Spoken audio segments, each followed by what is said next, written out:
La chronique judiciaire d'Ouralex Sedlex met à l'ère du temps. En effet, depuis la publication provisoire des résultats issus des élections législatives anticipées de dimanche dernier, les Sénégalais parlent souvent des notions ou concepts de majorité. Il faut préciser que lors d'une élection, la majorité désigne le plus grand nombre de suffrages exprimés qui permet d'arrêter une décision ou l'attribution de mandats électoraux. En droit, on distingue alors trois sortes de majorité: la majorité absolue, la majorité simple ou relative et la majorité qualifiée. Pour ce présent numéro de votre chronique d'Ouralex Sedlex, nous allons parler de la majorité simple, appelée aussi la majorité relative et la majorité absolue.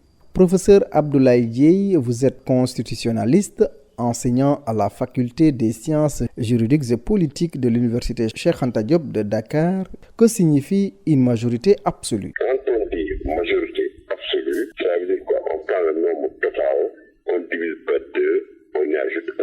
Par exemple, là, pour l'Assemblée, c'est 165, divisé par 2, et on y ajoute 1. Comme ça, on a la majorité absolue. Ça veut dire que quelqu'un qui a la majorité absolue, évidemment, le concurrent ne peut plus le devancer.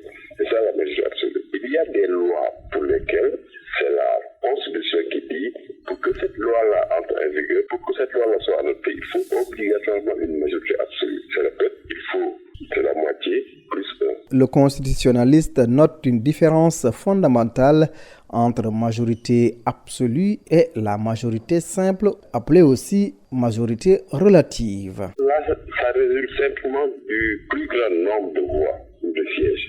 Là, on a la majorité relative. Je prends un exemple. 165, on n'a pas besoin de partir de 165, mais on va voir le jour du vote, ceux qui sont là-bas. L'essentiel, c'est qu'il y a toujours un concurrent qui devance les autres. Les enfants, même s'il y a 165 députés, imaginons simplement, le jour de vote, il y a 20. On va considérer que celui qui a 11 par rapport à 9 passe. Donc, ouais, 11, on ne parle plus de 165, de la moitié de ça là, mais on regarde simplement le jour J, celui qui arrive en tête. Donc, on va dire que la majorité est atteinte. Donc, c'est ça la grande différence. Nous parlerons de la majorité qualifiée dans le prochain numéro de votre chronique judiciaire d'Ouralex Sedlex. Merci au professeur Abdoulaye Dieye, constitutionnaliste, enseignant à la faculté des sciences juridiques et politiques de l'université Cheikh Anta Diop de Dakar, pour sa disponibilité. Merci aux auditeurs de Salam Sénégal. À jeudi prochain.